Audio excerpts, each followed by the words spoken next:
శబరిగిరిపైన నీ గర్భగుడిలోన నిన్ను చేరే ఆ నీటి బిందువు కొన్నంత, నీ పూజ చేసేటి పత్రము కొన్నంత, నీ పాదముల చెంత పువ్వుల కొన్నంత, ఆ పాటి భాగ్యంబు మాకేది స్వామి, మరు జన్మ మాకుంటే కలిగించు స్వామి మణికంఠ స్వామి.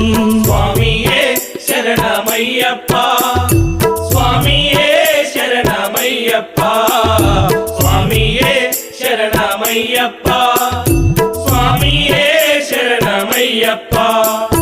చూడాలనున్నదయ్యా చూచి తరించు భాగ్యమయ్యా, నిన్ను చూడాలననుకుంటే వేవేల జన్మాల పుణ్యం వెంటుండాలయ్యా. చూడాలనున్నదయ్యా చూచి తరించు భాగ్యమయ్యా.